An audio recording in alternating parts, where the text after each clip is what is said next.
பராஸ்ருத சந்திராசத்வாந்த வித்வம்சனோதயः பிரபாவான் சீதையா தேவ்யா பரமவ்யோம பாஸ்கரः. பகவான் செய்த எத்தனையோ அவதாரங்களுக்குள்ளே ஸ்ரீ ராமாவதாரம் தனிச்சிறப்புடையது. சூரிய குலத்தில் உதித்தவனான ராமன் தானே ஒரு சூரியனைப் போல் திகழ்ந்தார். அவரை விட்டு பிரியாத ஒளியாக, கிரணங்களாக சீதா பிராட்டி திகழ்ந்தாள். அந்த ராமன் என்கிற சூரியன் பக்தர்களுக்கு இருக்கக்கூடிய துன்பங்கள் அனைத்தையும் போக்கி, மனதில் இருக்கும் அறிவின்மை என்கிற இருட்டை போக்கி நமக்கெல்லாம் நன்மை செய்து கொடுத்தார். அந்த ராமனைத்தான் திருவெள்ளியம் குடி என்கிற திவ்யதேசத்தில் நாம் தரிசிப்பதற்காக வந்திருக்கிறோம். மயன் என்கிற அசுரர்களுடைய சிற்பியின் பிரார்த்தனைக்கு ஏற்ப பகவான் அவனுக்கு பிரத்யக்ஷமாக தோன்றினார். முதலில் கருடனோடு கூட சங்கசக்கரங்களை ஏந்திக் கொண்டு உதித்த பெருமான் மயனுடைய பிரார்த்தனைக்கு இணங்க தன்னுடைய வடிவத்தை மாற்றிக்கொண்டு ராமனாக கையில் வில்லை ஏந்திக் கொண்டு கோலவில்லி ராமன் என்கிற திருநாமத்தோடு காட்சி அளித்தார். ராமாவதாரம் என்று சொன்னாலே கையில் வில் இல்லாமல் ராமனை நம்மால் கற்பனையே செய்ய முடியாது. ஆலிகந்தம் இவாகாசம் அவஷ்டப்தம் அஹத்தனுகு என்று வால்மீகி தெரிவிக்கிறார். ராமன் தன்னுடைய கையில் வில்லை பிடித்து கொண்டு நின்றார் என்றால் இவரை எதிர்த்து ஒருவருமே சண்டையிட முடியாது. அது நான்முகனோ, சிவபெருமானோ, இந்திரனோ, சந்திரனோ, குபேரனோ, யமனோ, யார் வந்தாலும் அவர்களை வெல்லும் சக்தி இவனுக்கு உண்டு என்று அந்த வில் காட்டிக் கொடுக்கிறது. உருவில்லால் ஓங்கு முன்னீர் அடைத்து உலகங்கள் உய்ய செருவிலே அறக்கருகோனை செத்தனம் சேவகனார் என்று தொண்டடிப்படியாழ்வார் பாடுகிறார். எப்பேற்பட்ட அரக்கர்களினுடைய கூட்டம் வந்தாலும் அவர்களை ஒருவனாக நின்று அழிக்கக்கூடிய வல்லமை பகவானுக்கு உண்டு. சிலையினால் இலங்கை செத்த தேவனே தேவனாவான். தன்னுடைய சிலை என்கிற வில்லை கொண்டு லங்கா நகரத்தையே அழித்த பகவான்தான் தேவன், அவன்தான் முழுமுதற் கடவுள், அவன்தான் பரமாத்மா என்று ஆழ்வார்கள் அனைவரும் தெரிவிக்கிறார்கள். அந்த பகவான் இந்த ஊரிலே திவ்ய தேசத்திலே கோலவில்லி ராமனாக மயனுக்கு காட்சி அளித்தார். அதற்கு பிறகு திருமங்கையாழ்வாருக்கும் காட்சி அளித்தார். ஆனால் இன்றைக்கு நாம் சேவிக்கப் போகும்போது பகவான் விசித்திரமான வடிவத்தில் காட்சி அளிக்கிறார். ராமன் என்று சொன்னவுடனே நின்ற திருக்கோலத்தில் இருப்பார் என்றுதான் நாம் நினைத்து கொண்டு இருப்போம். ஆனால் இந்த ஊரில் பகவான் சயன திருக்கோலத்திலே காட்சி அளிக்கிறார். கோலவில்லி ராமனாக, அழகான ராமனாக சயன திருக்கோலம், புஜங்க சயனம், கீழே பாம்பு படுக்கை இருக்கிறது. 5 தலை நாகமாக ஆதிசேஷன் இருக்கிறார். அவருடைய மடியில் பகவான் அழகான சின்ன திருமேனியோடு ராமனாக சயனித்து கொண்டிருக்கிறார். அவருடைய நாபியிலே பிரம்மா உதித்திருக்கிறார். அவருடைய திருவடி பக்கத்தில் தாமரை மலர், பகவானுடைய திருவடியை தாமரை மலரில் தானே வைத்து கொண்டிருப்பார். 2 தாமரைகளுக்கும் போட்டியா. கீழே இருக்கிறது ஒரு தாமரை, அதில் ஏந்தப்படும் பகவானுடைய திருவடிகளும் தாமரை போன்றவைகள் தான். 2 பேருக்கும் போட்டி.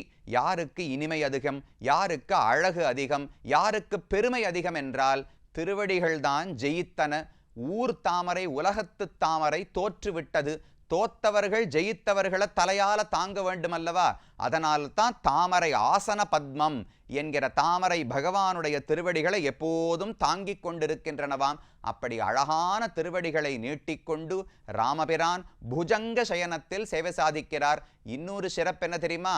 வர்ணகலாபத் திருமேனியாக காட்சி அளிக்கிறார். சோழ நாட்டு திருத்தலங்களில் வர்ணகலாபம் மிகவும் அரிதானது. வர்ணகலாபம்னு சொன்னால் பகவானுடைய திருமேனியில் பல வண்ணங்களை நாம் சேவிக்கலாம். பச்சையான திருமேனி, அதில் வெளுப்பான அழகான ஆடை, அழகான பூநூல் ஆபரணங்கள், அந்தந்த வண்ணத்தில் சேவித்து கொள்ளலாம். பொதுவாக பகவானுடைய திருமேனி கருப்பாகத்தானே இருக்கும். ஆனால் இந்த இடத்தில் மட்டும் வர்ணகலாபத்தோடு பகவான் அழகான திருக்கோலத்திலே சேவை சாதிக்கிறார். கோலவில்லி ராமனாக, நாபியிலே பிரம்மாவோடு கூட திருவடிகளில் தாமரையோடு பகவானை சேவித்துக் கொள்ளுகிறோம். இது மூலவர் பெருமான். அடுத்தது உற்சவரை சேவிக்க வந்தோம்னால் அவருடைய பெயரே ரொம்ப அழகானது, ஸ்ருங்கார சுந்தரன் என்று பெருமானுக்கு திருநாமம். ஸ்ருங்காரம் என்றால் நாம் செய்து கொள்ளக்கூடிய அலங்காரம். ஸ்ருங்கார ரசம்னு சொல்லுவா பாருங்க, நவரசங்களுக்குள்ளே ஸ்ருங்கார ரசம் என்றால் காதல் ரசம் என்று பொருள். ஸ்ருங்காரம் என்றால் அலங்காரம் என்று பொருள் உண்டு.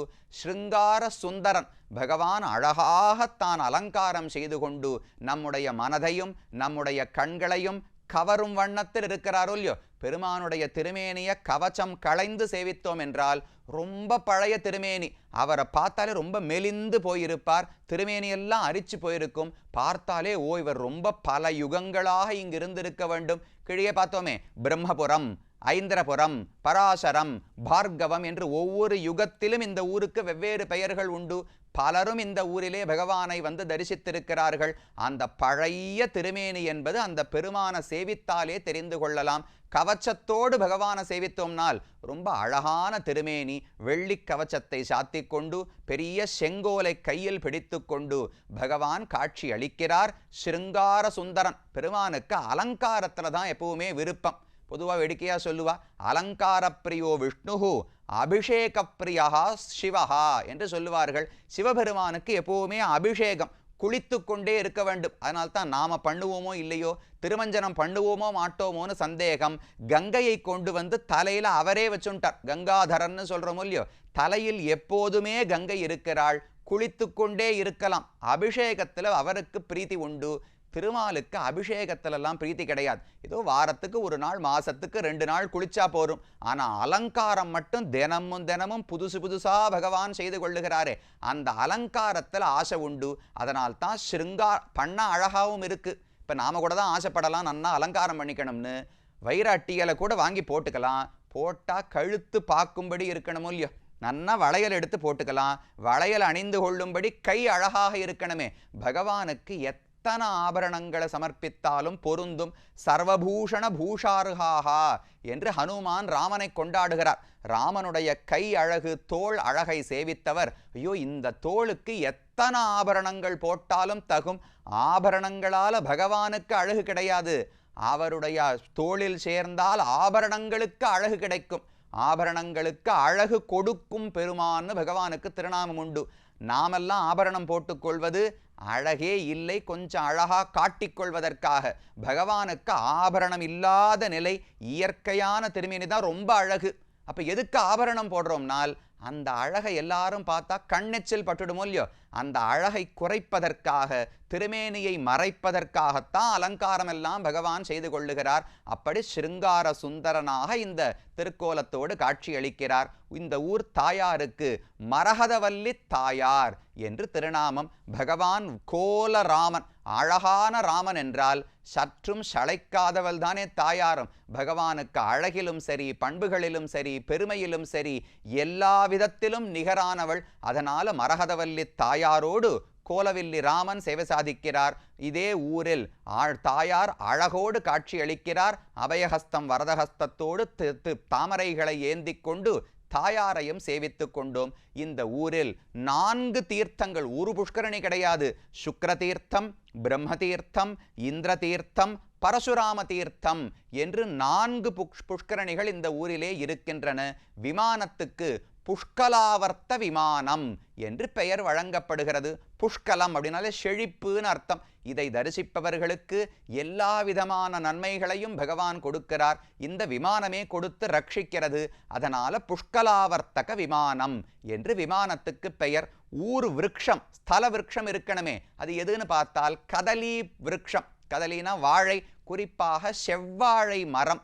அந்த மரம்தான் இந்த ஊருக்கான விருட்சம். எத்தனையோ காலமாக தொன்று தொட்டு அந்த மரம் இன்றைக்கும், அதிலிருந்து கொலை விழும் அடுத்த மரம் வரும், அதிலிருந்து கொலை விழும் அடுத்த மரம் வரும். இப்படியே ஸ்தல விருட்சம் இன்றளவும் தொடர்ந்து வந்து கொண்டிருக்கிறது.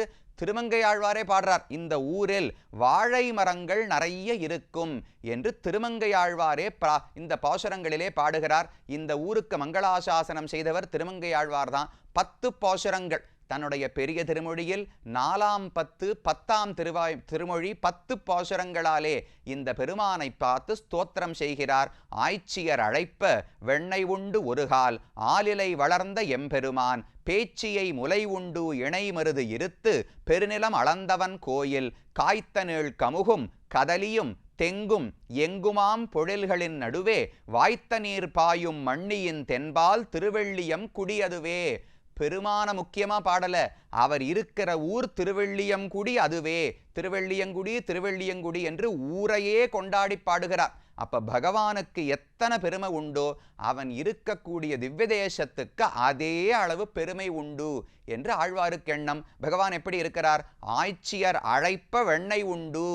ஊர்ல இருக்கிற கோபிகைகள் எல்லாம் புகார் பண்றா, ஐயோ எங்க வீட்டு வெண்ணைய காணும்னு புகார் பண்ணும்படிக்கு அனைத்து வெண்ணையும் பகவான் வாரி விழுங்கினார். அதற்கு மேலே ஆலிலை வளர்ந்த எம்பெருமான் ஆலிலை தளிரிலே வடபத்திரசாயியாக சயனித்து காட்டினார். பேச்சியை முலை உண்டு, பூத்தனை முலை பாலை உண்டு, அவளையும் கொன்று முடித்தான்.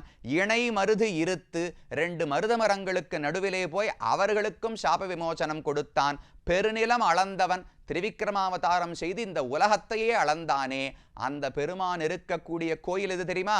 நான் பார்த்து விட்டேன், நான் அந்த திவ்யதேசத்தை சேவித்து விட்டேன். காய்ந்த நீள் கமுகும் கதலியும் தெங்கும். கமுகுன்னு சொன்னா பாக்கு மரம், கதலின்னு சொன்னா வாழை மரம், தெங்குன்னு சொன்னா தென்னை மரம். இதெல்லாம் எங்க பார்த்தாலும் சூழ்ந்து இருக்குமாம்.